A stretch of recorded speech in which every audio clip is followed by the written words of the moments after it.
الحمد لله الذي لم يلد ولم يولد ولم يكن له كفوا أحد.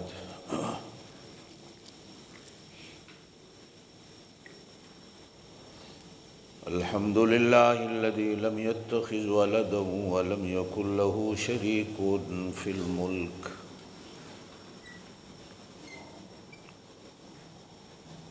ولم يكن له ولي من الذل وكبره تكبيرا. أشهد أن لا إله إلا الله وحده لا شريك له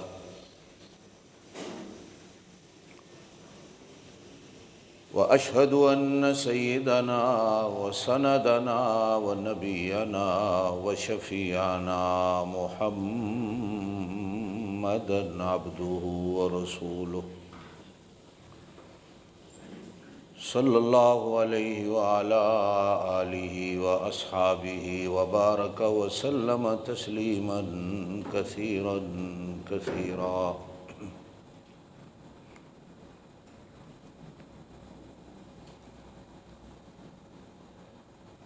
أما بعد، أعوذ بالله من الشيطان الرجيم. بسم الله الرحمن الرحيم.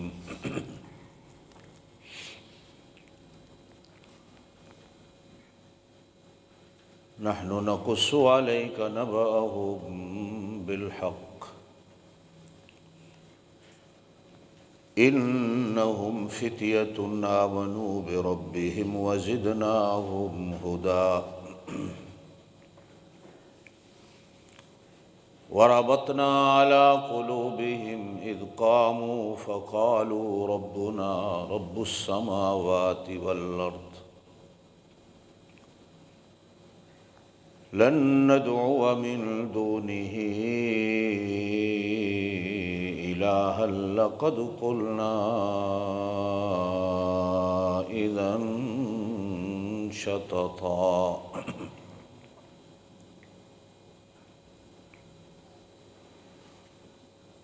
آمنت بالله صدق الله العلي العظيم وبلغنا رسوله النبي الكريم الأمي الأمين ونحن على ذلك لمن الشاهدين والشاكرين والحمد لله رب العالمين.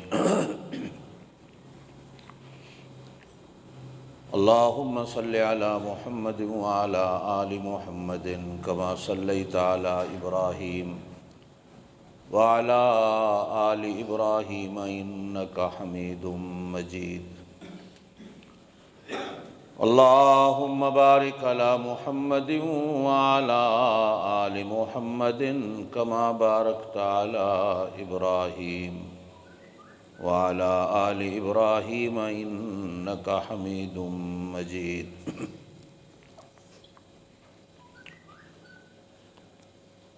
نفس نفس پہ رحمتیں، قدم قدم پہ برکتیں،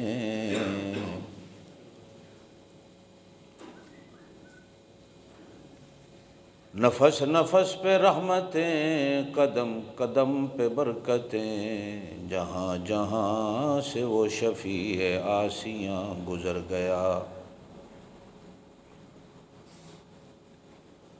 جہاں نظر نہیں پڑی وہاں ہے رات آج تک، وہیں وہیں سحر ہوئی جہاں جہاں گزر گیا. اللہم صلی علی سیدنا و مولانا محمد وعلی آل سیدنا و مولانا محمد وبارک وسلم وصلی علیہ.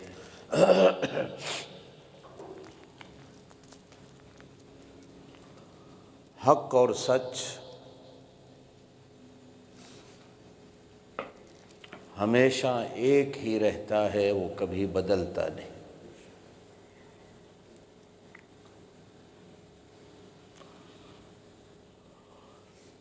جھوٹ، ناحق،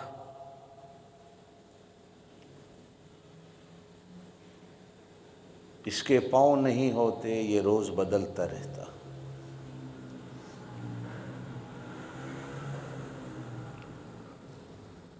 نمبر دو، جس طرح حق اور سچ بدلتا نہیں اسی طرح حق اور سچ کا نام بھی بدلتا نہیں، نام بھی وہی رہتا۔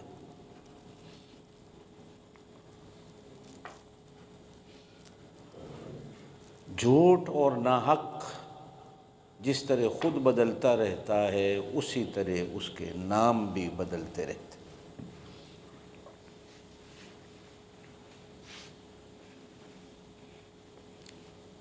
پوری دنیا میں آپ جہاں بھی جائیں حق ایک ہی ہوگا اور سچ ایک ہی ہوگا۔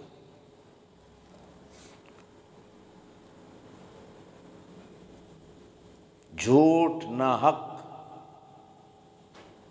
شرک اور بدعت کے طریقے ہر ملک میں، ہر قوم میں، ہر ضلع میں، ہر تحصیل میں الگ الگ ہوتے۔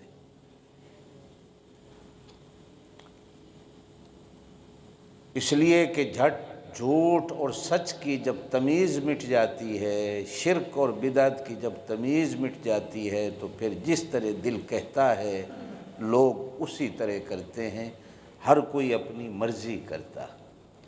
جب مرضیات داخل ہوتی ہیں تو پھر طریقہ بھی ہر ایک کی مرضی کا آتا ہے۔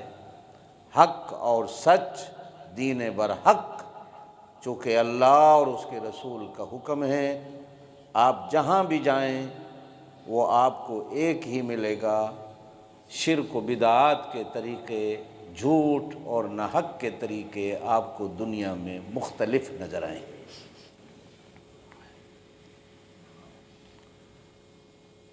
مسجد پوری دنیا میں مسجد ہوگی،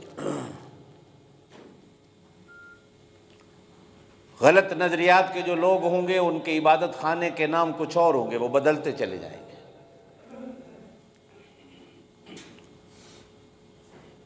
اذان سچی جہاں بھی آپ جائیں گے وہی ہوگی۔ جب اذان میں بدعت آ جاتی ہے تو پھر ہر علاقے میں اذان بھی مختلف ہو جاتی۔ کلمہ آپ دنیا میں جہاں جائیں آپ کو ایک ملے گا، لیکن جب کلمے میں ملاوٹ آتی ہے تو پھر کلمہ بھی ہر علاقے میں بدلتا چلا جاتا۔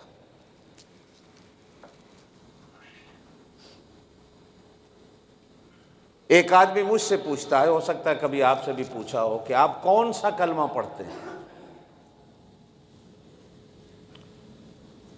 میں نے کہا بھی ہم تو ایک ہی کلمہ پڑھتے ہیں۔ نہیں، کون سا پڑھتے ہیں؟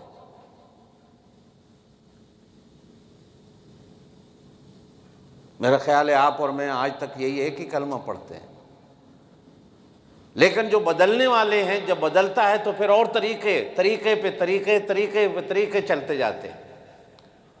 میں نے کہا میں تو لا الہ الا اللہ محمد الرسول اللہ یہ پڑھتا ہوں، آپ بھی یہی پڑھتے ہیں؟ کہتا ہے نہیں،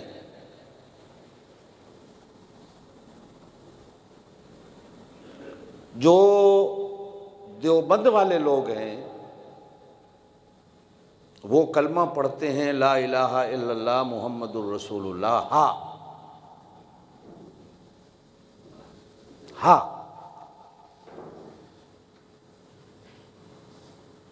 حضرت محمد الرسول اللہ صلی اللہ علیہ وسلم اللہ کے رسول تھے، ہاں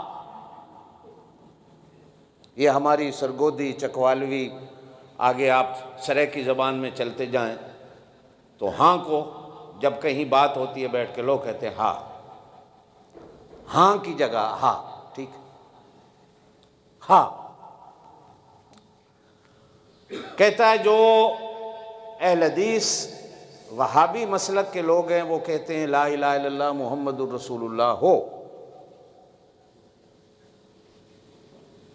اور جو سنی کا کلمہ ہے وہ یہ ہے لا الہ الا اللہ محمد الرسول اللہ ہے، یعنی وہ ہیں، ان کے ہونے کا اقرار صرف سنی کرتا ہے۔ دیوبندی کہتا ہے رسول تھے، ہاں، ختم ہو گیا۔ اہل حدیثوں کا کلمہ ہے لا الہ الا اللہ محمد الرسول اللہ ہو، اوہو جیسے ہوتا ہے، اب وہ نہیں، ختم ہو گیا، مر گئے، مٹی میں مل گئے، نہ فاتحہ نہ درود، ختم ہو گئے۔ سنی کا کلمہ یہ ہے لا الہ الا اللہ محمد الرسول اللہ ہے۔ اب آج تک میں نہیں سمجھا، پتہ نہیں آپ سمجھے ہوں گے کہ نہیں، کہ لوگوں نے کلمے کو بھی کس طرح بدلا، اب بدلتا چلا جا رہا ہے۔ پھر اب لوگوں نے اور ملاوٹیں شروع کر دی ہیں۔ لا الہ الا اللہ محمد الرسول اللہ صلی اللہ علیہ وسلم، یہ کلمے میں ملاوٹ ہے۔ اللہ اور اللہ کے رسول نے صرف یہی بتایا محمد الرسول اللہ، آگے صلی اللہ علیہ وسلم نہیں بتایا کہ کلمے کے ساتھ بھی ملانا ہے۔ ہاں اگر کوئی محبت رسول میں آ کر سلام پڑھنا چاہتا ہے تو پھر کم از کم وہ وقفہ کرے، صلی اللہ علیہ وسلم کو کلمے کا حصہ نہ بنائے۔ اس کا یہ حصہ نہ لگے۔ مثال کے طور پر کبھی آپ کو بھی کہیں نماز پڑھانے کا موقع مل جائے، مسلمان امام ہوتا ہے، کہیں موقع مل جائے، دو چار آپ جیسے مل گئے تو ایک آدمی امام بن جائے۔ قل هو اللہ احد اللہ الصمد لم یلد ولم یولد ولم یکن لہ کفوا احد، اللہ اکبر، رکوع میں چلا گیا، یہ ناجائز۔ ولم یکن لہ کفوا احد کہہ کے کھڑا ہو جائے، چپ، تاکہ اگلا اللہ اکبر اس کا حصہ نہ بن جائے۔ سورت تو یہاں تک ہے وَلَمْ يَكُنْ لَهُ كُفُوًا أَحَدٌ، اللہ اکبر رکوع کا ہے، سورت کا نہیں ہے، درمیان میں وقفہ کرو۔ قرآن پاک کی 114 صورتیں ہیں، ایک سورت کے سوا ہر سورت کے شروع میں اللہ نے بسم اللہ ڈال کر دونوں صورتوں کو الگ کیا۔ وہ الگ ہے، یہ الگ ہے۔ اگر کسی نے ملا کے بھی پڑھنا ہے تو پچھلی سورت کو بسم اللہ کے ساتھ ملا کر اگلی سورت کو شروع کر لے، یہ نہ کرے کہ پچھلی سورت کے ساتھ بسم اللہ ملا دے پھر ٹھہرے، یا یوں نہ کرے کہ اگلی سورت کے ساتھ بسم اللہ ملا دے اور پھر ٹھہرے۔ وقفہ کرنا، وقفے سے بات سمجھ آتی۔ مثال کے طور پر میں ایک بات آپ کو سمجھاؤں، آپ نے کسی کو کہنا ہو اٹھو مت بیٹھو،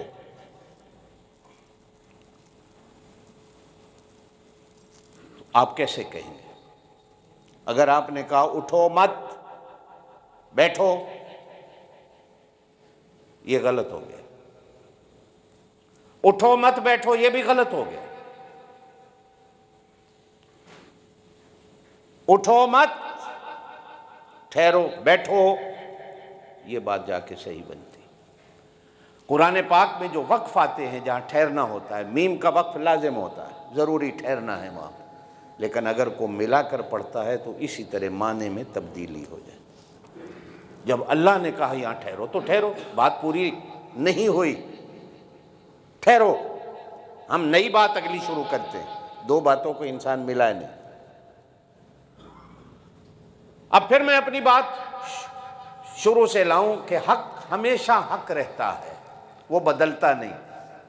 جھوٹ جھوٹ ہوتا ہے، وہ ہمیشہ بدلتا رہتا ہے۔ جھوٹا آدمی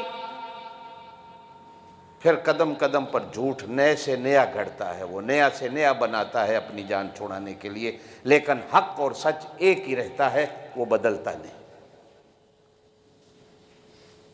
مثال کے طور پر اب میں آپ کو تھوڑا عقیدہ آپ کا بناتا چلوں، میری بات میں شروع کرتا ہوں جہاں میں نے گزشتہ سے پیوستہ جمعہ ختم کی تھی۔ یہ 2 جمعے درمیان میں پاکستان کا سفر ہوا، کچھ عزیزوں کی شادیاں تھیں، کچھ بچوں کی شادیاں تھیں، جس وجہ سے آپ کے ہاں سے میں غیر حاضر رہا۔ دل میرا بڑا کرتا ہے غیر حاضری نہ ہو، اس لیے کہ آپ بڑی شوق اور محبت سے آتے ہیں، لیکن بہرحال بامر مجبوری انسان ہوں، کبھی کبھی مجبوریاں آ جاتی ہیں کہ جمعے میں بھی میری غیر حاضری آپ سے ہو جاتی ہے۔ میں اس کو اچھا نہیں سمجھتا، لیکن مجبوری آ جاتی ہے۔ دل میرا کرتا ہے میں آپ کے ساتھ حاضر رہوں، تاکہ میرا ایک موضوع جو چل رہا ہوتا ہے وہ چلتا رہے۔ جو پرانے بزرگ بیٹھے ہیں یہ میری بات کی گواہی دیں گے کہ آج 30-40 سال پہلے میلاد النبی کے دن کو 12 وفات کہا جاتا تھا۔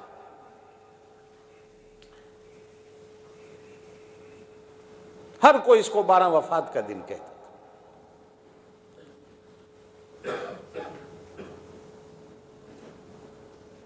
وقت کی ہوا نے پلٹا کھایا، میلاد النبی بن گیا۔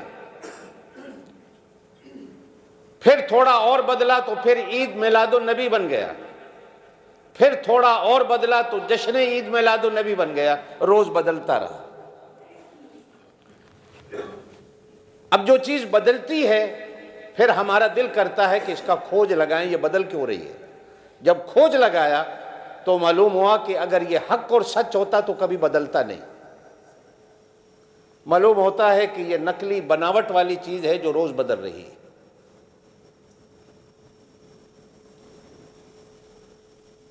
اسی طرح کچھ عرصہ پہلے بزرگوں کی قبروں پر سال کے بعد کھیل کود ہوتی تھی جس کو میلہ کہا جاتا تھا۔ کنجریاں بھی ناچتی تھی، موت کے کنویں بھی ہوتے تھے، عزتوں کے سودے بھی ہوتے تھے، جسم بھی بکتے، شرابوں کے دور بھی چلتے تھے، کشتی اور کبڈی بھی ہوتی تھی۔ ہر وہ برا کام میلے کے نام پہ ہوتا تھا۔ وقت کی ہوا بدلی، جو دنیا کے کام تھے اس کا نام تو نمائش رکھ دیا گیا، جو بزرگان دین کے تھے ان کا نام عرس رکھ دیا گیا۔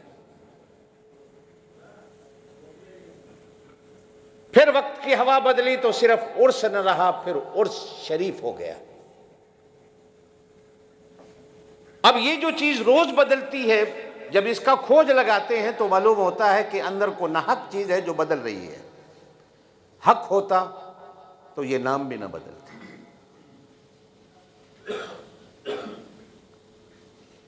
رسم و رواج روزانہ نئے سے نئے بدل رہے ہیں۔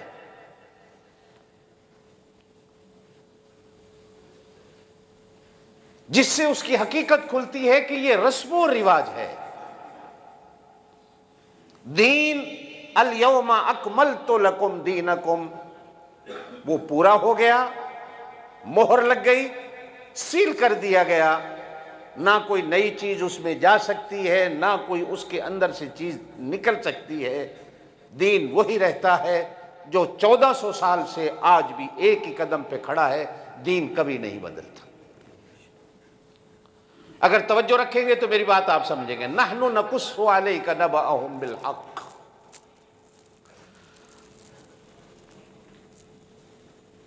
ہم، نحنو کا معنی ہم، جو ساتھی گزشتہ جمعہ میں تھے ان کو یاد ہوگا۔ نحنو کا معنی قرآن میں ہم ہوتا ہے، اور انا جہاں قرآن بولتا ہے اس کا معنی ہوتا ہے میں۔ اللہ پاک کی اکثر عادت ہے کہ وہ قرآن میں جب بھی کوئی اپنی بات کرتے ہیں تو انا کے لفظ سے کرتے ہیں کہ میں کہہ رہا ہوں، لیکن اس کی شان ہے کہ کہیں کہیں قرآن پاک میں وہ نحنو کے الفاظ بھی اپنے لیے استعمال کرتا ہے کہ ہم تمہیں کہہ رہے ہیں۔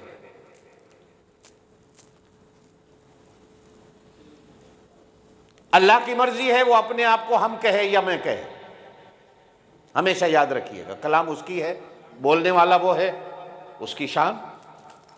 آپ اور میں جب ہم کہتے ہیں تو اس کے اندر تکبر کی بو ہوتی ہے، اور جب آپ اور میں اپنے آپ کو میں کہتے ہیں تو یہ آپ کو بھی جچتا ہے، مجھے بھی جچتا ہے، اس لیے کہ آپ اور میں ہیں۔ ہم ہونا ہمیں کہیں میں سے بھی دور لے جاتا، لیکن صدقے جائیں اپنے اللہ کے، اپنے لیے تو وہ ہم کا صیغہ بھی استعمال کرتا ہے، انا کا صیغہ بھی استعمال کرتا ہے، لیکن اپنے رسول کے لیے قرآن میں کہیں بھی وہ کا صیغہ استعمال نہیں کرتا، بلکہ آپ کا صیغہ استعمال کرتا، جو نبی کی شان کے لائق اور قابل ہوتا ہے۔ ہاں کبھی کبھی اللہ پیار میں آ کر اپنے نبی کو تو بھی کہہ دیتا ہے، یہ اس کی اور نبی کی راز و نیاز کی بات ہوتی ہے جب کہیں وہ تو کہتا ہے، ورنہ عام طور پر وہ نبی کو آپ کے صیغے سے استعمال کرتا ہے، تو کے صیغے سے استعمال نہیں کرتا۔ وہ کر بھی لے تو اس کی شان ہے، وہ کر سکتا ہے، لیکن ہمیں حکم دیتا ہے خبردار، جب تم نے مجھے بلانا ہے تو کہہ کے بلا لو، لیکن جب تم نے میرے نبی کو بلانا ہے تو کہہ کے نہ بلانا، بلکہ آپ کہہ کے بلانا، اس لیے کہ میں اور تم جو ہو، تمہارا اور میرا اور رشتہ ہے، میرے نبی کے ساتھ تمہارا کچھ اور رشتہ ہے۔ وہ مقام ادب ہے کہ وہاں ادب سے بولنا ہے۔ میں تمہیں بنانے والا ہوں، جاننے والا ہوں، تمہاری رگ رگ سے واقف ہوں، مجھے اگر تم تو بھی کہہ کے پکار لوگے تو میں راضی ہو جاؤں گا، لیکن جہاں میرے نبی کی بات آئے گی تو وہاں ادب سے بات کرنی۔ یہ عجیب قرآن کا اعجاز۔ یہاں اللہ فرماتے ہیں نحن نقص علیک، یہاں تو آ گیا، ہم، نحن ہم، نقصو پھر جمع متکلم کا صیغہ ہے، ہم قصہ بیان کرتے، یہ دو جگہ ہم آ گیا، نحن اس کا معنی بھی ہم ہیں، نقصو ہم بیان کرتے ہیں، اس کے اندر بھی ہم آ گیا، علیک تیرے سامنے، نبأہم بالحق، حق اور سچ کے ساتھ پوری پوری پکی ایک بات ہم تیرے سامنے بیان کرتے ہیں۔ انہم فتیۃ، یہاں میں نے بات ختم کی تھی کہ وہ کچھ نوجوان تھے، جوانوں کا ذکر قرآن کرتا، آمنو بربہم، جو جوانی میں اپنے رب پر ایمان لائے، جوانی میں اپنے رب پر ایمان لائے، وزدناہم ہدی، اللہ نے ان کو ہدایت زیادہ دے دی۔ یہ قرآن کا ایک بڑا عجیب لفظ ہے، وزدناہم ہدی، ہمیں بھی حکم ہے کہ اللہ سے ہدایت مانگا کرو، کہہ دو آمین، اللہ ہمیں ہدایت دے آمین، لیکن کہا کرو اللہ کچھ زیادہ ہدایت دے۔ ایک حدیث کے اندر فرمایا گیا کہ جس طرح ہدایت تھوڑی اور زیادہ ہوتی ہے، اسی طرح ایمان بھی تھوڑا اور زیادہ ہوتا ہے، ایمان گھٹتا بھی ہے بڑھتا بھی ہے، ہدایت گھٹتی بھی ہے بڑھتی بھی ہے۔ اب آپ آ کے بیٹھے ہیں، میری باتیں سن رہے ہیں تو آپ کا ایمان بڑھ رہا ہے، لیکن جب آپ جمعہ پڑھ کے باہر بازار میں جائیں گے تو ایمان گھٹ جائے گا۔ یہاں آپ بیٹھے ہیں، آپ کی توجہ بالکل اللہ اور اس کے رسول کی باتوں کی طرف ہے تو ہدایت بڑھ رہی ہے، لیکن جب آپ بازار جائیں گے تو ہدایت گھٹتی چلی جائے گی۔ حضرت حنظلہ، زور سے کہہ دو رضی اللہ تعالیٰ، مدینے کے بازار میں دوڑے جا رہے ہیں اور زور زور سے کہتے جا رہے ہیں کہ حنظلہ منافق ہو گیا، حنظلہ منافق ہو گیا، حنظلہ منافق ہو گیا۔ نبی کا صحابی ہے لیکن اپنے بارے میں زور زور سے نعرے مارتا ہوا مدینے کی گلیوں میں جا رہا ہے، حنظلہ منافق ہو گیا، حنظلہ منافق ہو گیا۔ سیدنا ابو بکر صدیق رضی اللہ تعالیٰ راستے میں کھڑے تھے، پکڑ لیا، کہا کیا کہہ رہے؟ ارے تم تو صحابی رسول ہو،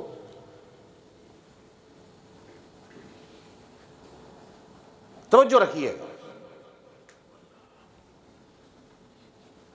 کہا کہ میں جب اللہ کے رسول صلی اللہ علیہ وسلم کی مجلس میں ہوتا ہوں تو میرا ایمان کچھ اور ہوتا ہے، لیکن جب دنیا کے دھندوں میں پڑ جاتا ہوں تو ایمان کچھ اور ہو جاتا ہے۔ جب صحبت رسول میں بیٹھتا ہوں تو ایمان کو ٹہنیاں، پتے، پھل اور پھول لگ جاتا ہے،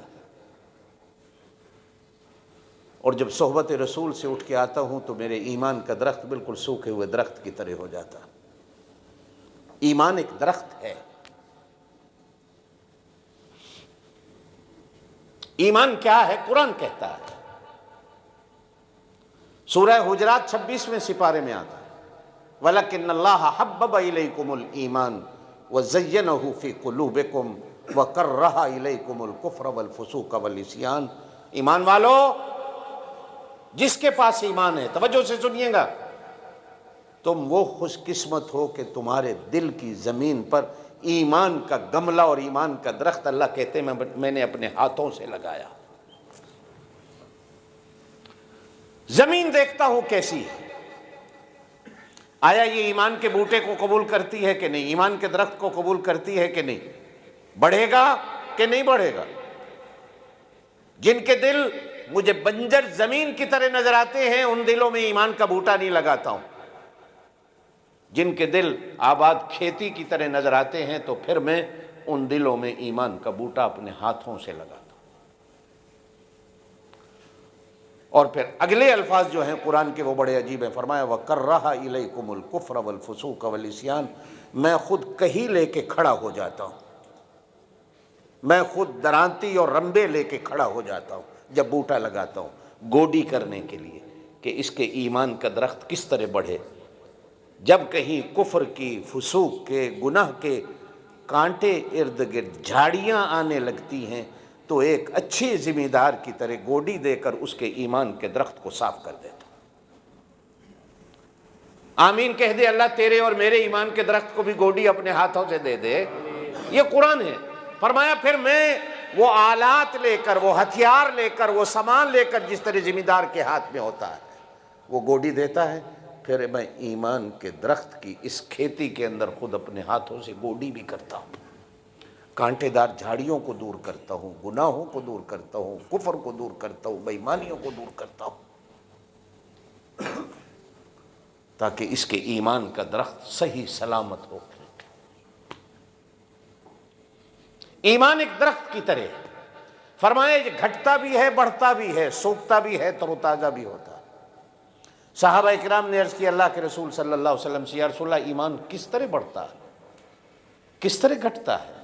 ایمان کو گھٹنے بڑھنے والی چیز ہے؟ فرمایا ہاں، جب اچھی مجلس میں بیٹھو گے تو ایمان بڑھتا ہے، تازہ ہو جاتا ہے، جب بری مجلسوں میں بیٹھو گے تو ایمان گھٹتا چلا جائے۔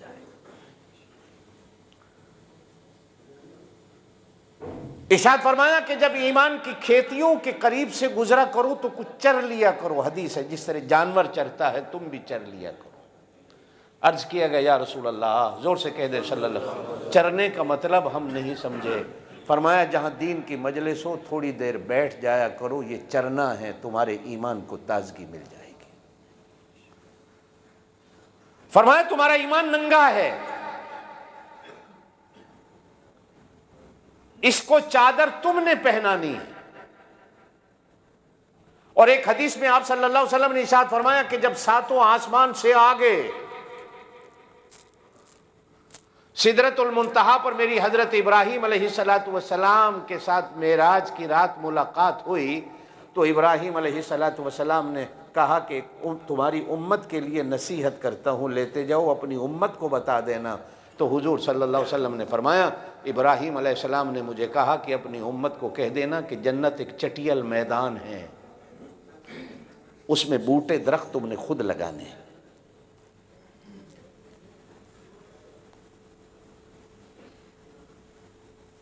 عرض کیا گیا یا رسول اللہ کس طرح لگتے ہیں بوٹے جنت میں، درخت کس طرح لگتے ہیں؟ فرمایا کہو اللہ، کہو ایک درخت لگ گیا، کہو سبحان اللہ ایک درخت لگ گیا، کہو الحمدللہ ایک درخت لگ گیا، کہو اللہ اکبر ایک درخت لگ گیا، کہو لا الہ الا اللہ درخت لگ گیا، کہو محمد الرسول اللہ درخت لگ گیا، کہو سبحان اللہ وبحمدہ سبحان اللہ العظیم درخت لگ گیا، کہو سبحان اللہ والحمدللہ ولا الہ الا اللہ واللہ اکبر۔ جنت میں ایک درخت لگ گیا، وہ تم نے خود لگانے۔ ایمان گھٹتا ہے بڑھتا ہے۔ اللہ کہتے ہیں وہ کچھ نوجوان تھے، ایمان تو میں نے دیا ان کو، لیکن مزے کی بات یہ ہے کہ جوانی میں نے ان کے ایمان کو بڑھایا۔ لوگ بڑھاپے میں اپنے ایمان کو بڑھاتے ہیں، کہتے ہیں بوڑھے ہوں گے تو نمازیں پڑھیں گے، بوڑھے ہوں گے تو روزے رکھیں گے۔ اللہ پاک نے ان جوانوں کا جوانی میں ایمان بڑھایا۔ دعا کر اللہ تیرا اور میرا بھی جوانی میں ایمان، چلو میں تو بوڑھا ہوں، آپ بھی بابا جی بوڑھے ہیں، چلو اللہ پاک ہمارا بڑھاپے میں ایمان، زبر بھائی آپ جوان ہیں بوڑھے ہیں، آپ بھی بوڑھے ہیں، جوانی میں اللہ ایمان بڑھا دے۔ ایمان کا مزہ ہی جوانی میں۔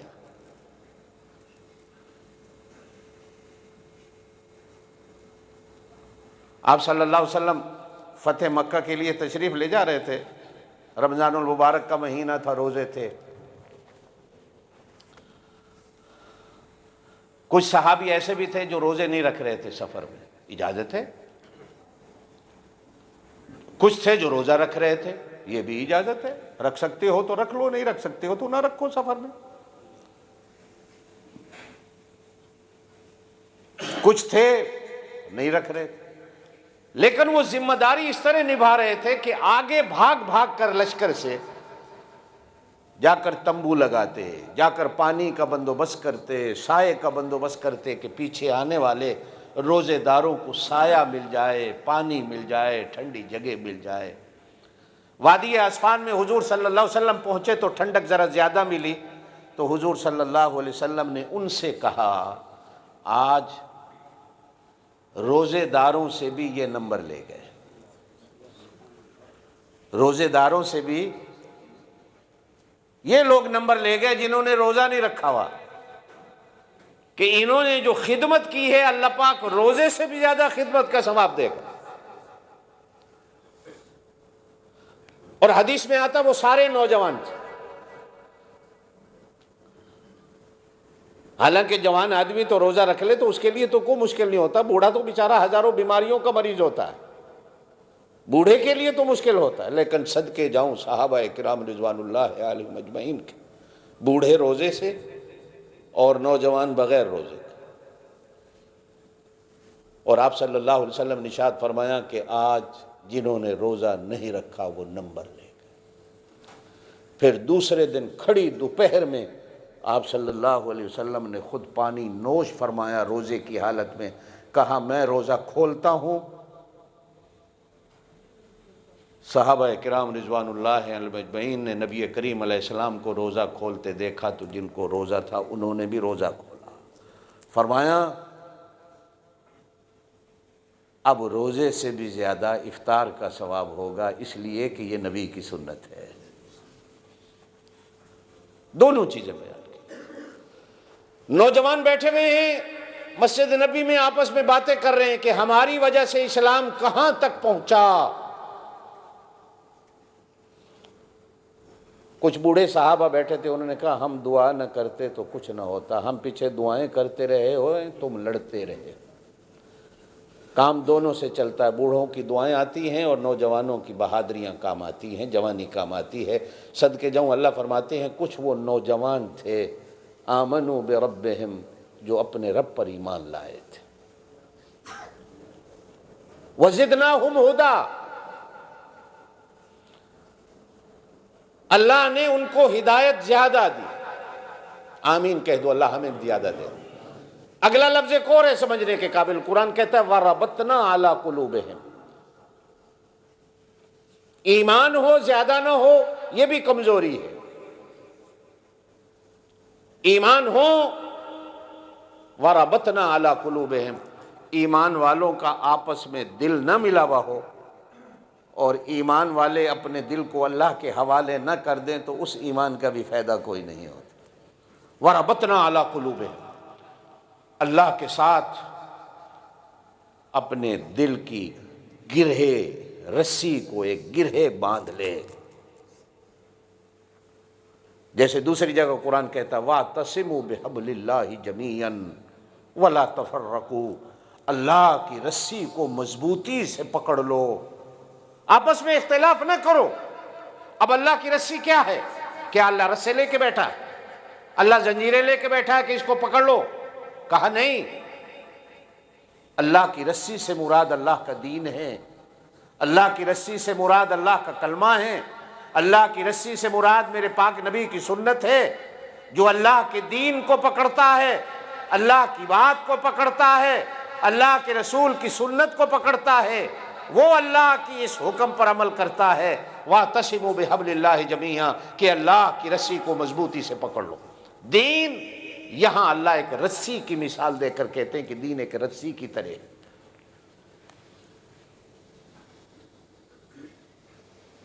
اور وہاں قرآن میں اللہ کہتے ہیں کہ دین ایک درخت کی طرح ہے، ایمان ایک درخت کی طرح ہے، یہ بڑھتا ہے، اس کو پھل بھی لگتا ہے، اس کو پھول بھی لگتے ہیں، اس کا سایہ بھی ہوتا ہے، اس کا سایہ فائدہ بھی دیتا ہے۔ درخت ہو لیکن اس میں سایہ نہ ہو، ایمان ہو اور اس میں سایہ نہ ہو کہ دوسرے کو آرام اور سکون دے دے، تو اس ایمان کا فائدہ کیا ہے؟ آج ہم مومن مسجدوں میں ایک دوسروں کی گردنیں کاٹنے میں لگے ہوئے ہیں، گولی مارنے والا نعرہ تکبیر پڑھ کر بچے کو گولی مارتا ہے، اللہ اکبر بھی ساتھ کہتا ہے اور معصوم کو گولی مارتا ہے، پھر کہتا ہے کہ میں جہاد کر رہا ہوں، یہ میرا ایمان ہے۔ میرے دوستو تھوڑا سا دماغ کو لے جائیے کہ ایمان اسے کہتے ہیں، ایمان تو ایک درخت ہے، اور درخت تو دوسرے کو فائدہ دیتا ہے۔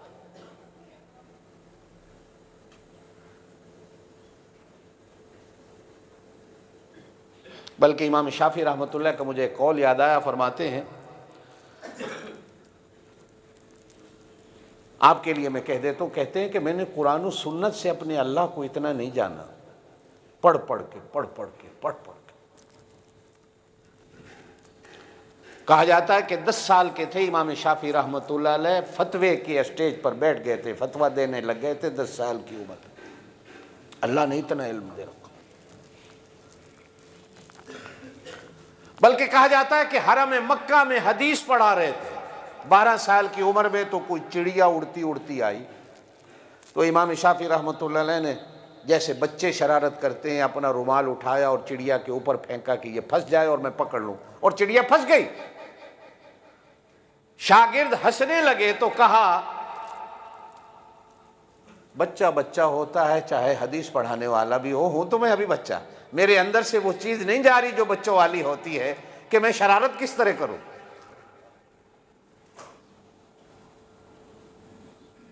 قریشی تھے، کہتے ہیں میں نے قرآن و سنت سے اپنے اللہ کو اتنا نہیں جانا جتنا میں نے ایک درخت سے اللہ کو جانا۔ پوچھنے والوں نے پوچھا کہ درخت سے اللہ کو پہچانا؟ کہا ہاں، اور درخت بھی کہا شتوت کا تھا، نہ ٹالی کا نہ ککر کا، شتوت کا درخت تھا جسے میں نے اپنے اللہ کو جانا۔ کہا کہ ایک دن میں اس درخت کے قریب سے گزرا تو میں نے دیکھا کہ اونٹ اور اونٹنیاں اور اونٹ کے بچے اس درخت کے پتے کھا رہے تھے، اور کھانے کے بعد جب پخانہ کیا تو مینگنیوں گول گول ایسے تھے اس کا پخانہ۔ میں دیکھتا رہا یہ تماشا کہ اندر جا کر کیا اس کے مشین لگی ہوئی ہے کہ پخانہ گول ہو جاتا ہے۔ دوسرے دن اتفاقاً میں اسی درخت کے قریب سے گزرا تو ایک بکریاں چرانے والا بکریوں کے لیے شتوت کے درخت کے پتے جھاڑ رہا تھا، بکریاں کھا رہی تھی، اور میں نے دیکھا کہ بکریاں جو پخانہ کر رہی تھیں وہ اونٹ کے پخانے سے الگ تھا۔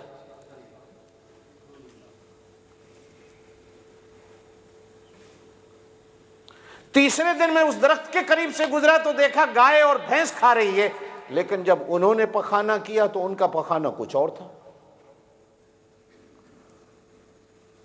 اور چوتھے دن جو میں گزرا تو کہتے ہیں کہ شتوت کے پتوں کے اوپر ایک کیڑا دوڑ رہا تھا چھوٹا سا، اور وہ کیڑا پخانہ کر رہا تھا تو اس کے پخانے سے ریشم بن رہا تھا۔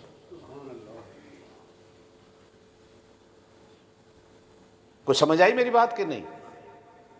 کہا کہ چوتھے دن میں کھڑا ہو گیا، کھیت ایک ہی ہے، زمین ایک ہی ہے، مالک ایک ہی ہے، آب و ہوا ایک ہی ہے، پانی ایک ہی ٹویل کا چل رہا ہے، کوئی پانی بھی مختلف نہیں، موسم بھی کوئی مختلف نہیں، علاقے بھی مختلف نہیں، ایک ہی زمین ہے اور ایک ہی درخت ہے۔ ایک دن اونٹ کھاتا ہے تو اس کا پخانہ اور ہے، بکری کھاتی ہے تو اور ہے، بھینس اور گائے کھاتی ہے تو اور ہے، اور ایک چھوٹا سا کیڑا کھاتا ہے اس کا پخانہ کچھ اور ہے۔